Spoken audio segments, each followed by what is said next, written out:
On a parfois l'impression que les cellules souches sont la réponse à tout. Guérison de toutes les maladies, régénération d'organes et même fabrication d'êtres humains. Elles peuvent tout faire.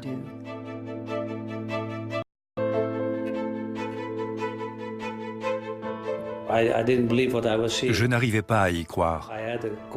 Je voyais parfaitement. C'était extraordinaire. Avec les cellules souches, le problème est réglé définitivement. Je ne pensais pas obtenir ces résultats. C'était fantastique.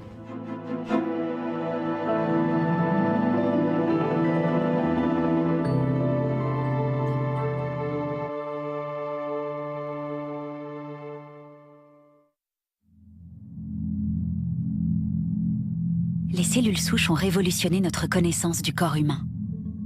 Elles suscitent autant d'engouement que de crainte. Mais savons-nous vraiment comment elles fonctionnent? Comment elles ont été découvertes? Et à quoi elles pourraient servir? Tout d'abord, qu'est-ce qu'une cellule souche? C'est une cellule capable de se renouveler et de fabriquer différentes cellules spécialisées. Ce sont elles qui nous permettent de fonctionner pendant toute notre vie. Tout notre corps est composé de cellules, les muscles, le cœur, la peau. Mais la majorité des cellules individuelles ont une durée de vie de quelques jours à quelques semaines. Le travail des cellules souches consiste à se diviser et se différencier afin de remplacer les vieilles cellules des différents tissus. Elles constituent la souche qui produit toutes les cellules du corps.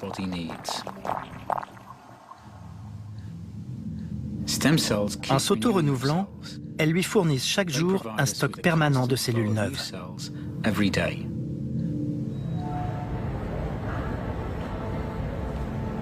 Les cellules souches sont présentes chez tous les êtres vivants, mais elles n'ont été découvertes qu'il y a une cinquantaine d'années. L'une de leurs caractéristiques est leur capacité à réparer l'organisme et à remplacer les cellules vieillissantes par des nouvelles. L'histoire et l'étude biologique des cellules souches remontent à la fin de la Seconde Guerre mondiale.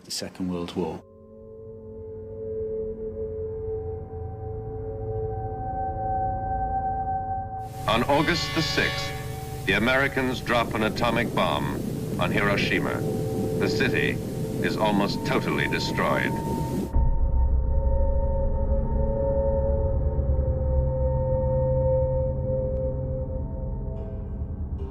C'est l'étude des ravages provoqués par les radiations qui a conduit à la découverte des cellules souches. En effet, les médecins et les scientifiques ne comprenaient pas pourquoi les survivants de l'explosion finissaient quand même par tomber malades et mourir.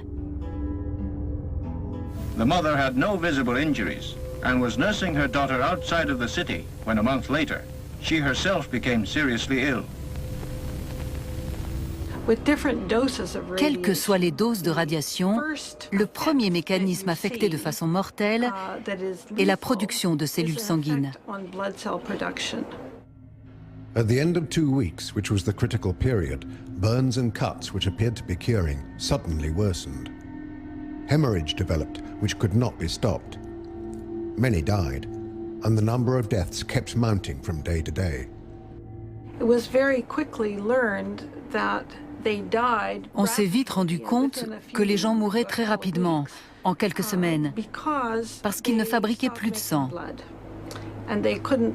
Et comme on ne peut pas vivre privé de sang, ils étaient emportés par une infection ou une hémorragie. Du coup, les spécialistes ont cherché à comprendre comment protéger l'organisme contre les effets nocifs des radiations. Dans le monde entier, les scientifiques se mobilisent afin d'enrayer les détériorations mortelles dues aux radiations. Ils décident alors de concentrer leurs recherches sur la moelle osseuse, impliquée notamment dans la fabrication des cellules sanguines. L'intérieur des os est constitué d'un tissu spongieux traversé de vaisseaux sanguins. Entre ces vaisseaux et l'os proprement dit, se trouve l'usine de fabrication des cellules sanguines. Chez l'homme, Les globules rouges ont une durée de vie moyenne de 100 à 120 jours. Mais les globules blancs, eux, ne vivent pas plus de 2 jours. Compte tenu de leur nombre dans chaque goutte de sang, il y en a une quantité astronomique dans le corps. Or, ils doivent être remplacés chaque jour. Ça veut dire que la moelle osseuse doit assurer quotidiennement une production énorme de cellules. Notre corps doit fabriquer 10 millions de cellules sanguines par jour et 2 millions de globules rouges chaque seconde.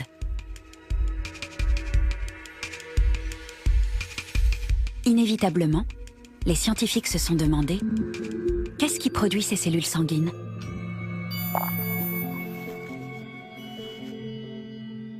Et la réponse est venue d'une expérience très élégante réalisée par 2 Canadiens, Thiel et McCullough.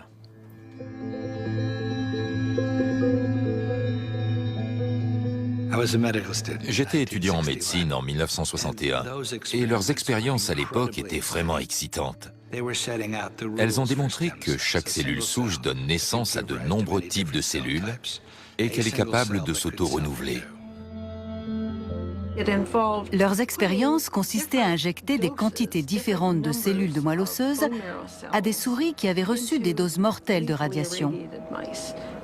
Ne restait plus ensuite qu'à établir quelle quantité de cellules il fallait injecter à l'animal pour qu'il survive. Les résultats étaient surprenants. En étudiant la rate, l'un des organes qui produit des cellules sanguines, les 2 chercheurs remarquent des amas étranges.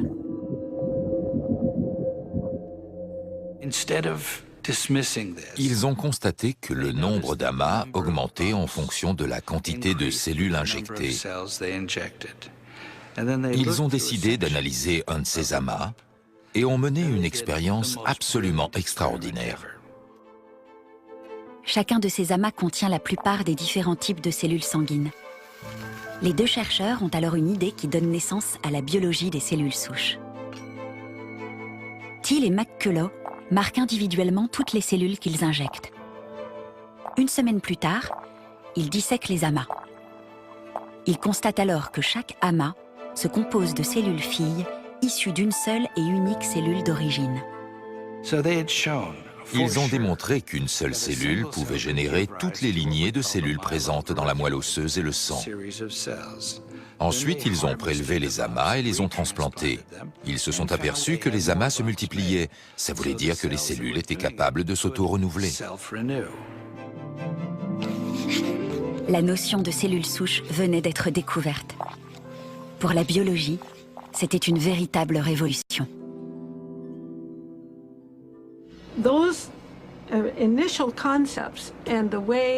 Cette découverte proprement dite, ainsi que leur conception extrêmement rigoureuse de l'expérience, ont posé les bases de la recherche biologique sur les cellules souches. Et par la suite, tous les spécialistes dans ce domaine sont partis de là.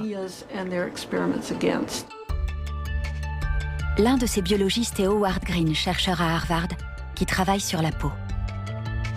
Il avait déjà montré que la peau suivait les mêmes principes d'organisation que le sang.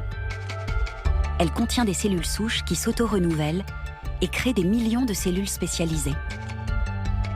Howard Green a été le premier à les cultiver en laboratoire.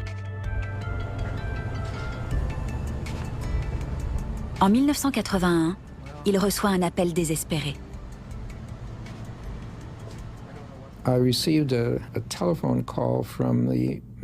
J'ai été contacté par le directeur du centre des grands brûlés de l'hôpital Shriners à Boston. On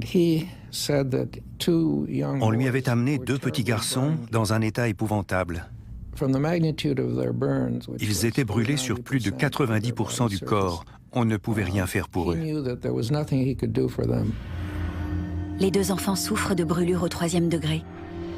Autrement dit, les cellules souches situées dans la couche basale de l'épiderme ont été détruites. Or, ce sont les seuls capables de fabriquer de la peau.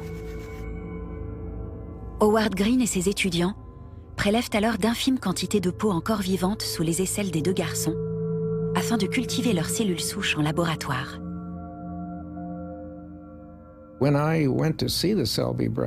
Ma visite aux frères Selby a soulevé de grandes questions. Vous n'en avez sans doute jamais vu, mais les brûlures de ce type sont absolument abominables. Mais tout le monde s'est mis au travail. Tous les matins, on arrivait de bonne heure pour préparer le milieu nutritif des cultures, y mettre les cellules souches, puis préparer les greffons. Les expériences précédentes effectuées par Howard Green s'avèrent payantes. Il parvient à multiplier par 10 000 les cellules cutanées des deux garçons.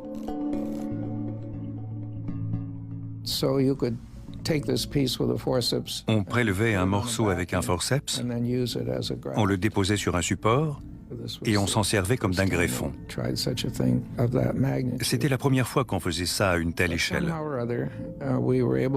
Au bout du compte, on a réussi à produire une quantité de greffons suffisante pour recouvrir entièrement le corps des deux enfants qui ont survécu.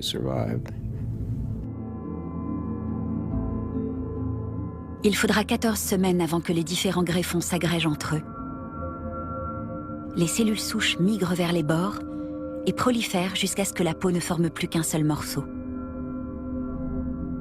Les jumeaux Selby sont sauvés.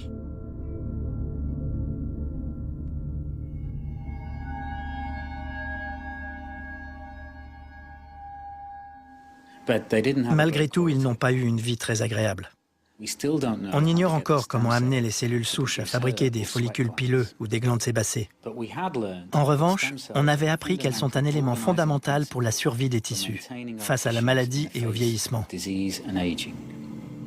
Et désormais, on savait pourquoi l'homme vit plus longtemps que ses cellules individuelles.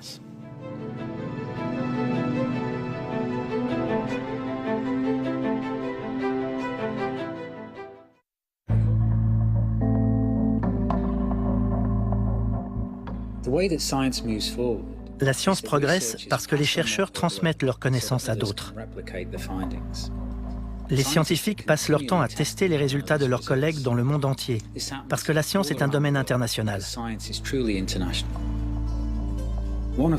L'un des meilleurs exemples des applications en milieu hospitalier de la recherche sur les cellules souches se trouve dans le centre de l'Inde.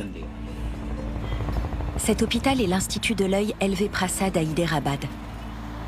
Plus de 650 patients aveugles ont retrouvé la vue grâce à l'implantation de tissus cornéens cultivés in vitro à partir de leurs propres cellules souches. Plus de la moitié de la population mondiale d'aveugles vit en Inde. Le chirurgien Virender Sangwan et la chercheuse Geeta Vemuganti forment l'équipe la plus expérimentée de la planète dans le traitement des brûlures oculaires chimiques par greffe de cellules souches. Ces patients sont jeunes et en dehors du fait qu'ils souffrent beaucoup, ils sont en bonne santé. Ils sont juste aveugles ou presque aveugles.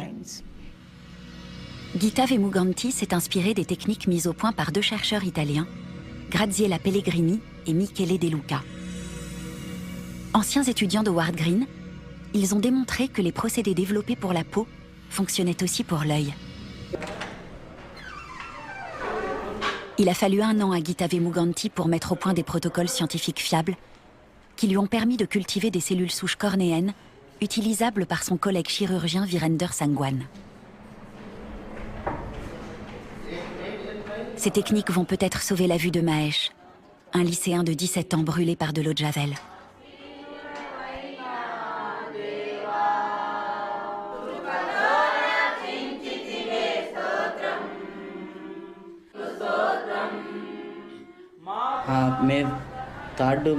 Mon accident m'a rendu aveugle des deux yeux. Je ne pouvais plus rien faire. J'avais très peur d'être seul.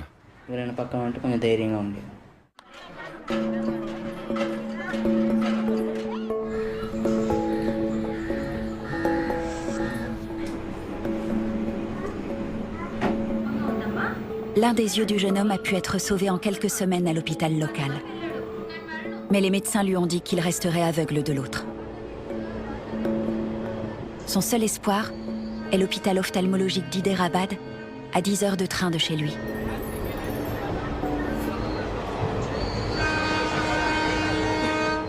Virender Sangwan commence par effectuer une biopsie des cellules souches de Mahesh, dont il se servira pour créer une nouvelle cornée.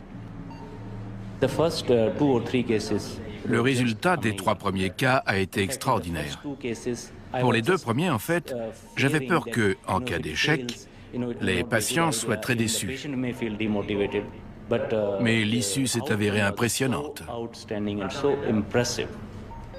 À l'origine, on avait eu l'accord pour 20 patients.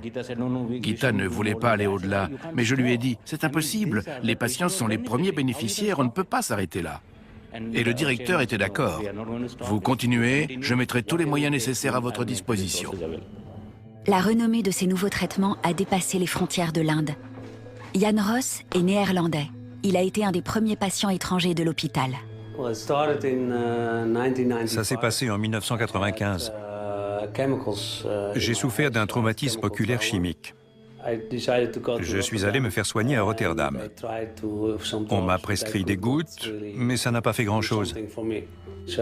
Alors, j'ai décidé de chercher une autre solution. Aujourd'hui, mes 2 yeux sont normaux, mais à l'époque, le gauche était complètement blanc. Après l'opération, je n'arrivais pas à y croire. Je voyais parfaitement. C'était extraordinaire. Et ça n'a pas bougé.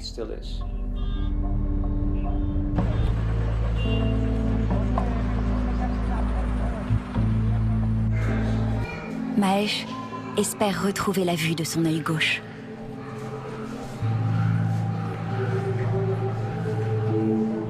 Il va bientôt subir la première des 2 opérations nécessaires.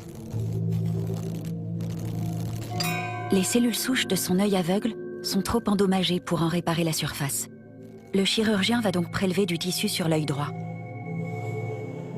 Puis il va cultiver les cellules souches jusqu'à ce qu'elles forment une couche assez large pour recouvrir entièrement la surface de l'œil abîmé. Les 2 interventions se font sous anesthésie locale.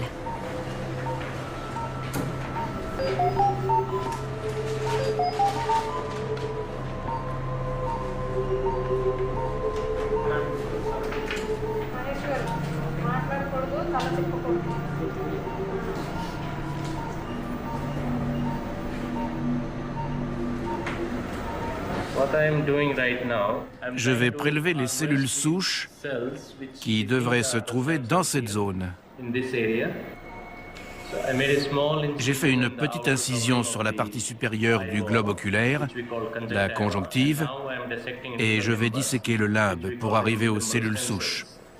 Je vais inciser jusqu'à environ 1 mm dans la cornée pour avoir suffisamment de cellules, mais sur une profondeur de seulement 30 à 40 microns. Il n'aura aucun déficit de vision de ce côté-là. L'incision devrait cicatriser d'ici 2 à 3 mois et dans 1 an, on ne verra même pas qu'il a subi une biopsie. Voilà la petite bande de tissu qu'on va déposer sur le milieu de culture. On va la découper en tout petits morceaux avant de l'explanter sur une membrane amniotique. Comme vous voyez, la quantité de tissu est infime. Les laborantins doivent faire très attention.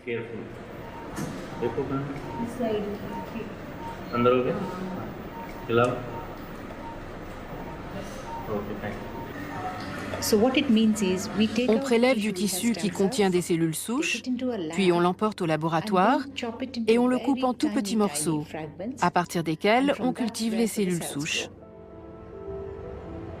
Bien que le fragment de tissu oculaire ait été extrait du corps, les cellules sont toujours vivantes. Appelé explant, ce fragment est le point de départ de la culture de nouvelles cellules. On le découpe en morceaux de plus en plus petits. Puis on dépose ces explants sur une membrane amniotique. Ensuite, les cellules commencent à se développer. Si le fragment est trop gros, les cellules mettent plus de temps à migrer du tissu vers la membrane. Elles ont tendance à flotter. En revanche, les fragments de petite taille adhèrent bien à la membrane, ce qui facilite la culture. Mahesh va rentrer chez lui, le temps que ses cellules se multiplient en laboratoire. Pendant ce temps, un autre patient, Sangram, est revenu pour la seconde intervention. la greffe d'une couche d'épithélium cornéen cultivée à partir de ses propres cellules souches. Tout est prêt pour l'opération. Si tout se passe bien, Sangram retrouvera la vue. Ici, les chirurgiens sont très bons. Je suis sûr qu'ils pourront me rendre la vue grâce à mes cellules souches.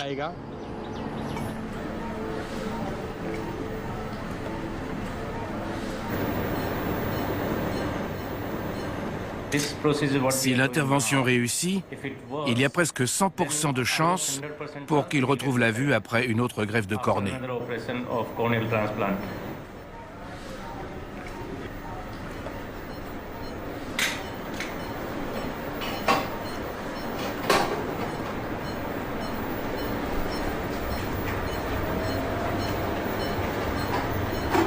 Puisqu'on lui greffe ses propres cellules, il n'aura pas besoin de prendre des médicaments immunosuppresseurs. Il n'y aura pas de rejet. C'est une médecine très personnalisée. संग्राम हो गया भैया आपको पता लगा कुछ और बिल्कुल अच्छा हो गया है 6 mois plus tard, Sangram a retrouvé la vue. En revanche, l'œil de Mahesh s'est infecté et la greffe a échoué. Mais Virender Sangwan et Gita Vemuganti étudient d'autres possibilités. C'est un exemple parfait de collaboration entre chercheurs et chirurgiens. Les scientifiques sont plutôt nerveux à l'idée de passer aux essais cliniques. Pourtant, le transfert des découvertes entre un laboratoire et un hôpital est capital pour améliorer le sort des patients. Il est extrêmement important que toutes nos cellules souches fonctionnent correctement, parce qu'on ne peut pas les substituer les unes aux autres. Les cellules souches du système sanguin ne fabriquent que du sang. Celles du cerveau ne font que des cellules cérébrales. Les cellules des tissus musculaires ne régénèrent que les muscles striés squelettiques. Idem pour le cœur. On ne remplace pas l'une par l'autre. Cette spécialisation est une des caractéristiques des cellules souches adultes, mais il existe aussi les cellules souches embryonnaires. Elles se forment dans l'embryon, quand celui-ci n'est encore composé que d'une centaine de cellules. Une boule à peine grosse comme une tête d'épingle, qu'on appelle un blastocyste. À l'intérieur du blastocyste se trouvent ces fameuses cellules souches embryonnaires très spéciales, parce qu'elles sont pluripotentes. Autrement dit, elles peuvent se différencier pour fabriquer n'importe quel type cellulaire. Pour les médecins et les chirurgiens, c'est un nouvel outil. Une source potentielle de cellules cutanées, musculaires ou oculaires, par exemple. Les cellules souches embryonnaires, ou ES, ont été découvertes plus tard que les cellules souches adultes par d'autres chercheurs. C'est en fait l'étude d'un type particulier de cancer qui a tout déclenché. Le tératocarcinome est une tumeur constituée de tissus hétéroclites et complètement désorganisée. C'est quand les choses se dérèglent qu'on peut voir comment le corps fonctionne.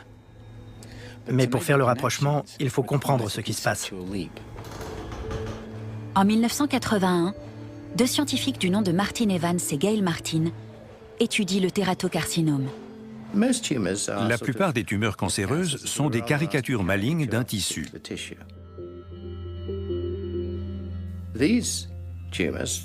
Les tératocarcinomes, qui se développent non seulement chez la souris mais chez l'homme, contiennent toutes sortes de tissus. Chez l'homme, par exemple, on peut y trouver des dents parfaitement formées. Ce sont des caricatures d'un embryon en formation.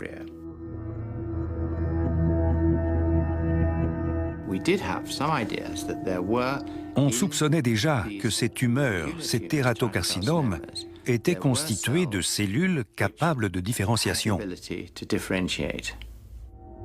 Après avoir démontré qu'une nouvelle tumeur pouvait être cultivée à partir d'une seule cellule, Martin Evans fait une découverte capitale. Je m'étais dit, un peu naïvement, si ce sont des cellules tumorales, je peux les cultiver. C'était l'occasion de cultiver des cellules capables de se développer en n'importe quel type de cellule de la souris. Finalement, on est parvenu à obtenir la différenciation cellulaire, c'est-à-dire le développement en des tissus différents, aussi bien in vitro que chez la souris. Ça a été un véritable exploit, parce qu'il a fallu rediriger la tendance naturelle des cellules souches. Martin Evans a dû trouver un moyen pour que les cellules demeurent indifférenciées, de manière à ce qu'elles continuent à s'auto-renouveler et à créer des millions de cellules souches. Cela s'avère difficile. Les cellules veulent se développer et se différencier. Mais le chercheur parvient à inhiber cette capacité de différenciation jusqu'à ce qu'il sache comment les amener à former une nouvelle tumeur contenant tous les différents tissus du corps. Martin Evans a compris que ces cellules tumorales étaient presque identiques aux cellules souches embryonnaires, à la différence qu'elles se trouvaient dans le mauvais environnement.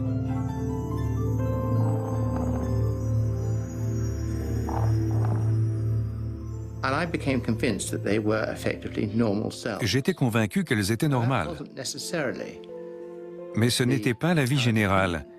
Étant donné qu'elles provenaient de tumeurs, beaucoup de gens pensaient que c'était forcément des cellules tumorales. Moi, je pensais qu'elles se développaient parfaitement normalement. D'où cette question. Si on arrivait à les cultiver à partir d'une tumeur présente dans un embryon, pourquoi ne pas les extraire directement de l'embryon? C'est ainsi que nos travaux ont mené à la découverte des cellules souches embryonnaires. Martin Evans a compris une chose nouvelle. Les cellules souches d'un tératocarcinome suivent le même développement que les premiers stades du développement embryonnaire. Il décide alors de les prélever directement sur le blastocyste d'une souris. Quand on les a mis en culture, on savait exactement ce qu'on avait et ce qu'on voulait en faire. Étaient-elles toujours parfaitement normales génétiquement? Leurs chromosomes étaient-ils normaux? Oui. Pouvaient-elles se différencier en culture? Oui.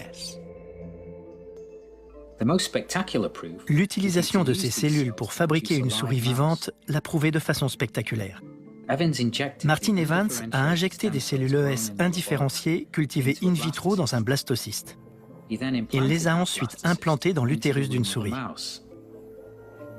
S'il avait raison, la souris se développerait normalement à la fois à partir des cellules ES cultivées et de celles du blastocyste. Et on retrouverait un mélange de ces deux types de cellules dans tous les tissus corporels. C'est ce qu'on appelle une chimère. Cette souris était-elle normale? Était-elle capable de se reproduire, ce qui constitue le test suprême? Oui. Martin Evans vient de découvrir les cellules souches embryonnaires. Cela lui vaudra de recevoir le prix Nobel de médecine en 2007. Martin Evans avait travaillé uniquement sur les souris. En 1998, James Thomson reprend les mêmes techniques pour isoler la première cellule souche embryonnaire humaine. Pour cela, il se sert d'embryons surnuméraires produits in vitro pour des couples stériles, grâce à une autre invention remarquable, la fécondation in vitro, ou FIV. Quand ces couples ont utilisé les ovocytes fécondés dont ils avaient besoin, ils peuvent choisir de faire don des ovocytes surnuméraires pour la recherche. Mais cela soulève des débats houleux. En Grande-Bretagne, le législateur décide que, puisque l'on juge acceptable de créer des embryons in vitro pour la fécondation humaine, il est également acceptable d'en utiliser certains pour des recherches susceptibles de déboucher sur des traitements médicaux. Sur le plan éthique, l'origine des cellules souches embryonnaires reste problématique. On a besoin d'embryons à un stade précoce pour prélever ces cellules souches embryonnaires. Mais tous les pays ne voient pas les choses de cette façon, ce qui soulève des difficultés légales et politiques. Pour certains, la question n'a pas lieu d'être. Il y a des choses qu'on peut faire et d'autres non.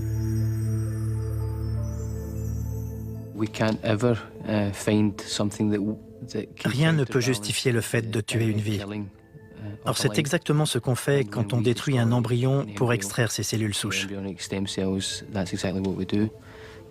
Il faut toujours préserver la vie et défendre ce droit envers et contre tout. Est-ce que la vie d'individus déjà nés n'est pas au moins aussi importante que la vie présumée d'un ovocyte fécondé? Pourquoi serait-il immoral de faire des recherches en prélevant des cellules souches embryonnaires pluripotentes sur des ovocytes fécondés ou des blastocystes stockés à l'hôpital, alors que ça pourrait permettre de soigner des maladies incurables pour le moment? Le Royaume-Uni ayant autorisé la recherche encadrée, le débat éthique s'est déplacé sur les applications. Les scientifiques et les médecins sont aiguillonnés par l'espoir de découvrir de nouveaux traitements médicaux grâce aux cellules souches embryonnaires. Et cet espoir semble se concrétiser. À Londres, le professeur Pete Coffey a mis en place une collaboration avec un hôpital. L'œil est un organe qui se prête particulièrement à la mise en pratique de nouveaux traitements, car c'est un système fermé, les cellules oculaires ne migrent pas vers le reste du corps. L'objectif de Pete Coffey est de soigner la dégénérescence maculaire liée à l'âge, ou DMLA. S'il y parvient, ce sera une avancée importante, car cette maladie touche une personne sur 4 de plus de 65 ans.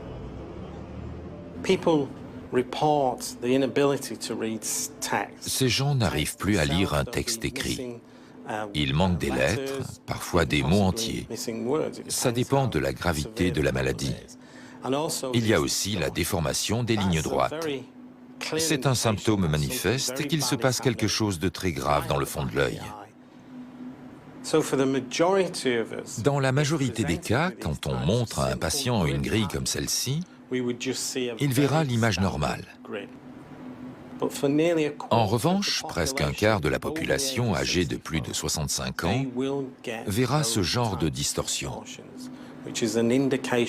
C'est une des manifestations précoces de la DMLA ou d'un problème qui touche le fond de l'œil.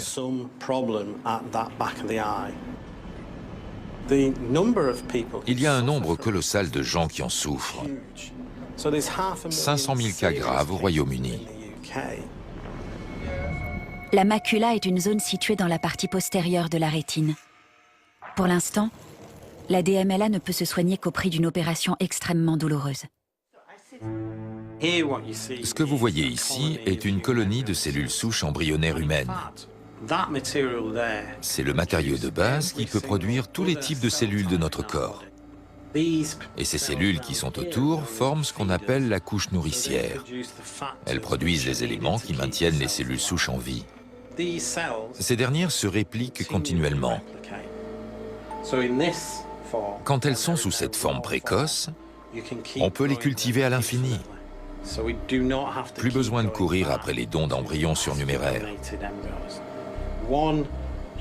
Une seule lignée de cellules ES permettra de traiter une population clinique de plus de 28 millions de personnes. Autrement dit, les milliers de gens atteints de dégénérescence maculaire liée à l'âge pourraient retrouver la vue sans devoir passer par une opération. Ce que je suis en train d'étudier au microscope est un échantillon vivant de cellules qu'on a transformées en cellules oculaires. Les voilà, c'est ce qu'on appelle des cellules pigmentées. On a réussi à les produire dans une boîte de pétri.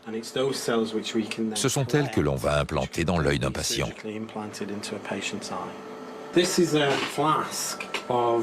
Cette flasque est remplie de colonies de cellules souches embryonnaires humaines.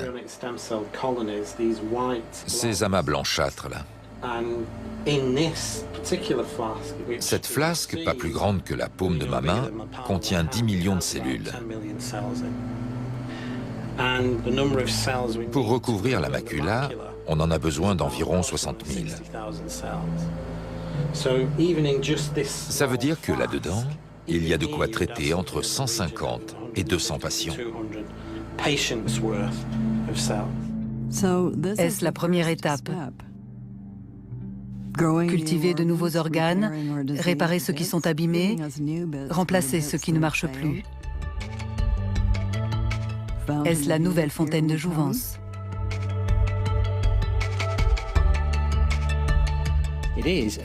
C'est une méthode de réparation du corps complètement nouvelle. On pourrait traiter certaines maladies grâce à des greffes de cellules, à condition d'en avoir assez. Une fois qu'on maîtrisera parfaitement la différenciation des cellules souches embryonnaires, on sera en mesure de produire le bon type de cellules en grande quantité. Les recherches sur les cellules souches ont permis de découvrir un outil très intéressant. Un outil qui permet d'inverser le cours du développement biologique normal. Cet outil pourrait aussi nous éviter d'avoir recours aux blastocystes humains pour produire des cellules ES humaines. Médecin et chercheur, Shinya Yamanaka voulait trouver un traitement pour ses patients atteints de lésions irréversibles de la moelle épinière.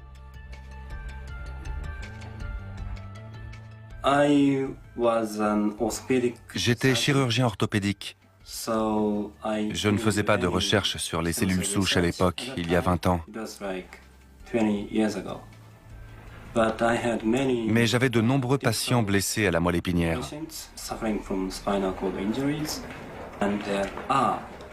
C'est parce qu'il n'existe aucun traitement que je me suis lancé dans la recherche fondamentale.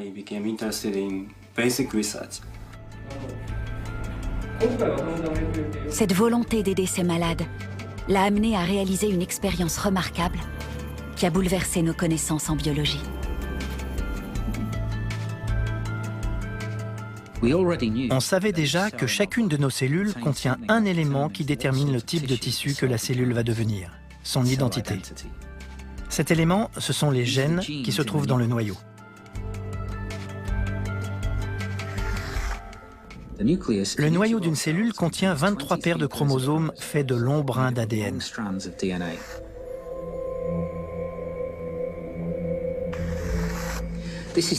L'ADN est divisé en sections ou gènes, lesquels donnent l'ordre à la cellule de fabriquer telle ou telle protéine, qui confère son identité à chaque cellule.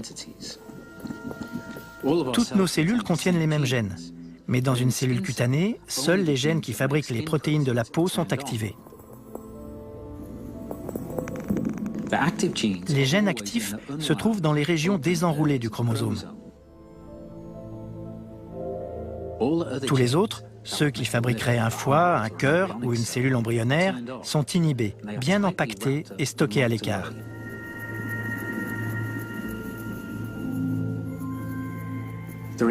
Shinya Yamanaka s'est demandé si une cellule demeurait obligatoirement bloquée dans un état différencié. Est-ce qu'on ne pourrait pas faire en sorte qu'une cellule déjà spécialisée redevienne pluripotente? Est-ce que les mêmes protéines qui maintiennent la pluripotence des cellules ES ne pourraient pas reprogrammer l'identité spécialisée d'une cellule différenciée? Il a commencé par établir une liste de plus d'une centaine de protéines. Mais il ignorait si elles travaillaient seules ou en combinaison, ce qui débouchait sur plus d'1 million de variations possibles. À l'aide d'un programme informatique standard, il est parvenu à isoler les 24 candidates les plus probables. L'étape suivante a consisté à réduire le nombre de facteurs en fonction de ce qu'on cherchait. Sur les 24, on en a trouvé 4 qui s'avéraient essentiels. Shinya Yamanaka a isolé une combinaison de 4 protéines qu'on ne trouve normalement que dans les cellules souches embryonnaires. Et il l'a injectée dans une cellule cutanée. Suivant un processus qu'on ne comprend pas bien, ces 4 protéines ont alors déverrouillé les chromosomes et activé les gènes des cellules souches embryonnaires.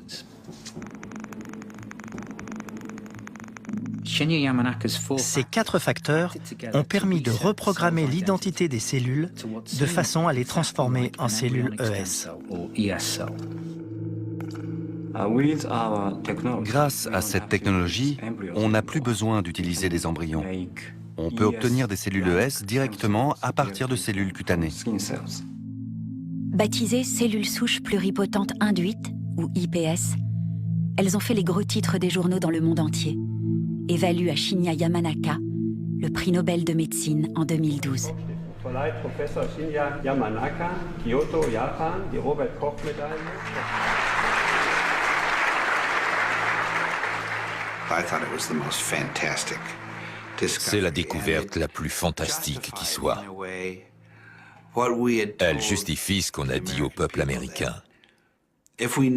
Si on savait qu'un ovocyte ou une lignée de cellules souches embryonnaires contiennent des gènes capables de reprogrammer une cellule, les travaux qui leur semblent contestables le deviendraient peut-être moins.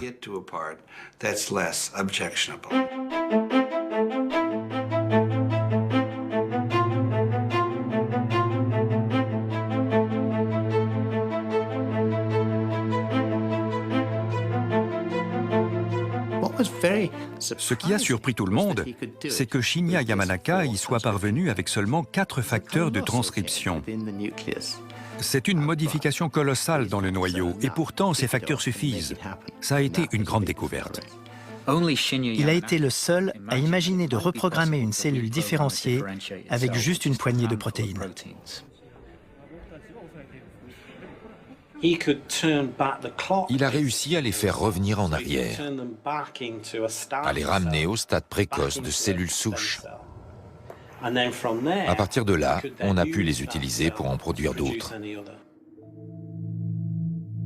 C'est une idée extraordinaire. Shinya Yamanaka a démontré qu'il pouvait faire remonter le temps à une cellule cutanée, puis la convertir en n'importe quelle autre cellule du corps.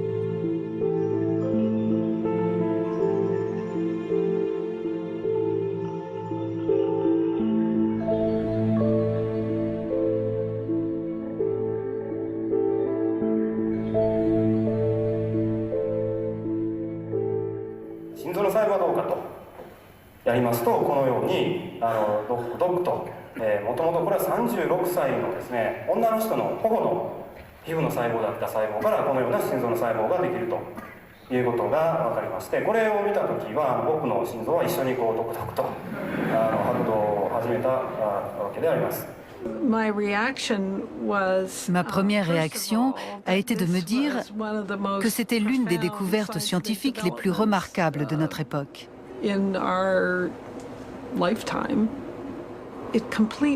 Elle a complètement bouleversé tout ce qu'on avait appris sur le développement biologique. On nous a toujours enseigné qu'il était irréversible et à sens unique. Une cellule souche engendrait une cellule mature, et une fois qu'elle était adulte, c'était terminé. En fait, c'était faux. Nos connaissances sur le développement étaient erronées. Celui-ci n'est pas immuable. Conclusion, nous devons être plus ouverts sur ce qui est possible sur le plan biologique. Ça ouvre la voie aux applications médicales des cellules souches. Les IPS sont un type totalement nouveau de cellules susceptibles d'apporter des traitements plus efficaces contre les maladies, voire de contribuer à la régénération du corps. L'une des différences principales entre les cellules IPS et les cellules souches embryonnaires, c'est que les IPS peuvent être cultivées à partir de cellules du malade lui-même. Par exemple, si on fabrique des cellules en vue d'une greffe, il n'y aura pas de rejet, puisqu'elles ne seront pas détectées par le système de défense immunitaire du patient. Pour la première fois, il sera possible de reprogrammer des cellules spécialisées, par exemple des cellules cutanées, en cellules cérébrales, en cellules productrices d'insuline ou en cellules cardiaques, ce qui permettra de traiter un patient sans risque de rejet de greffe.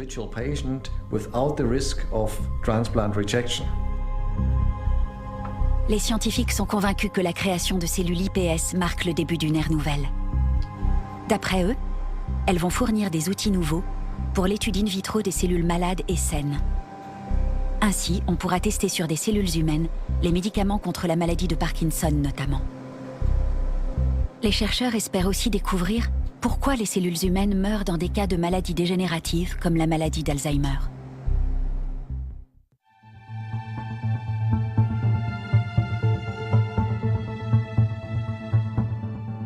En révolutionnant nos connaissances en biologie, les cellules souches ont aussi soulevé de nouvelles questions dans les domaines religieux, éthiques et politiques.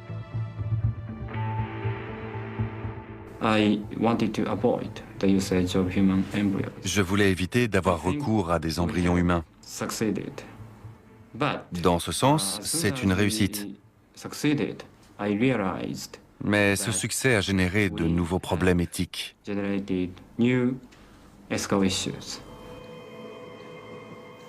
Shinya Yamanaka s'est rendu compte que les cellules IPS pluripotentes pourraient servir à fabriquer des spermatozoïdes et des ovules.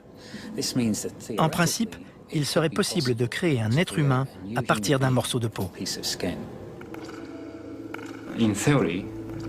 En théorie, c'est possible. C'est pourquoi il faut encadrer ce type de travaux. La tentative de Shinya Yamanaka pour résoudre un cas de conscience éthique, la destruction d'embryons, a été couronnée de succès. Mais elle a soulevé un nouveau dilemme. Désormais, on peut théoriquement créer des embryons humains à partir de cellules IPS. Alors, faut-il arrêter ces travaux? Il est déjà trop tard. Comme Shinya Yamanaka le dit lui-même, quiconque possède une formation de base en biologie peut fabriquer des cellules IPS. Personne n'a encore créé de spermatozoïdes ni d'ovules humains viables à partir d'IPS.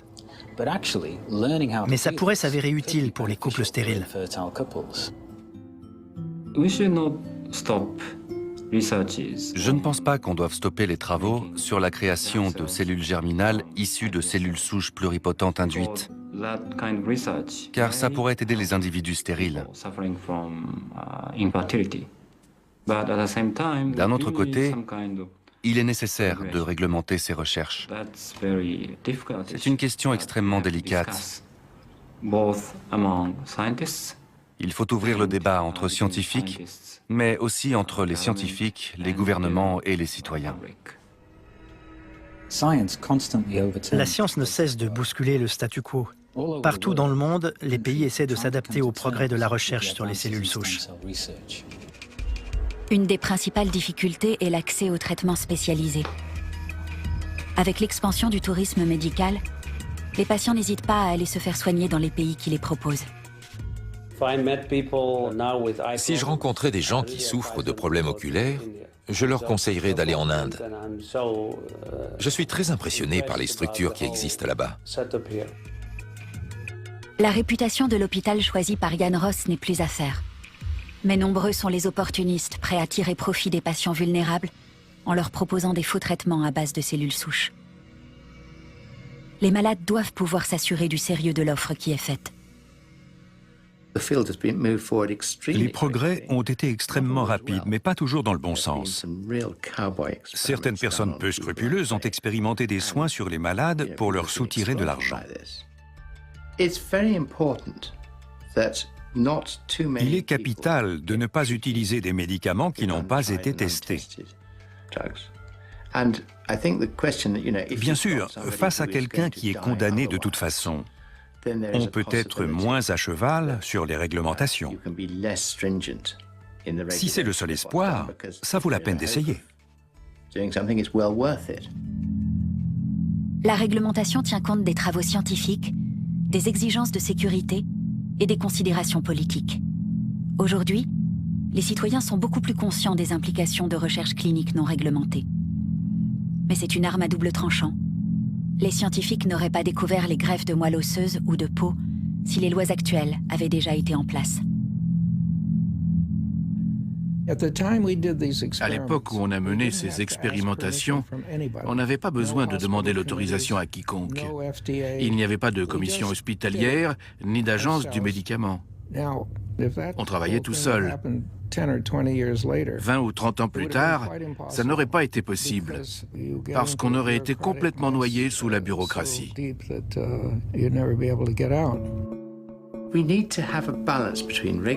Il faut trouver un équilibre entre les réglementations et la possibilité de progresser. Si les traitements ne sont pas au point, ils risquent de provoquer de gros dégâts. Or, c'est le contraire qu'on veut. Pour y parvenir, il faudrait arriver à mettre en place un processus très lent.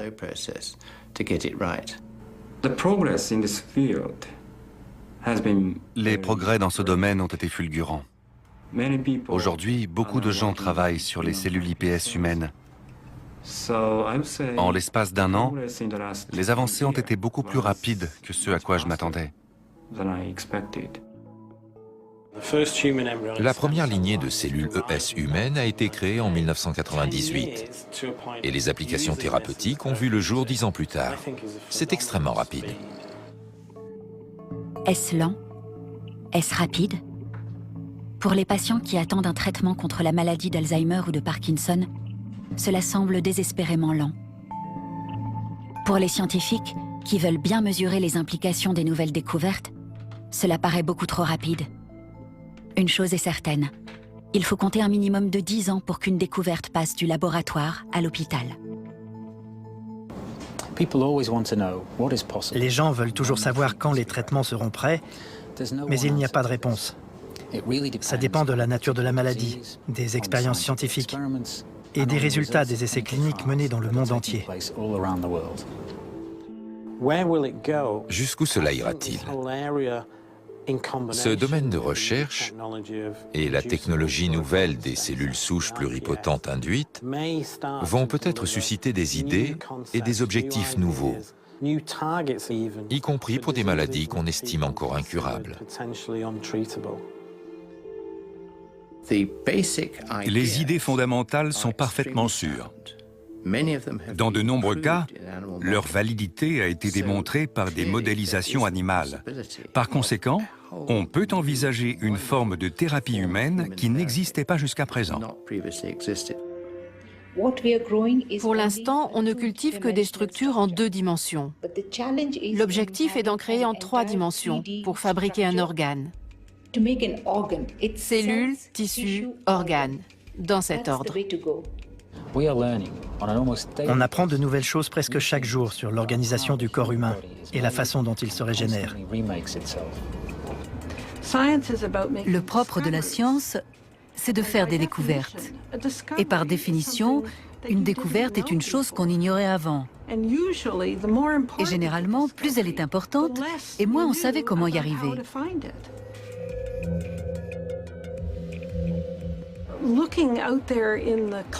On tâtonne dans le brouillard pour trouver un chemin qui mène quelque part.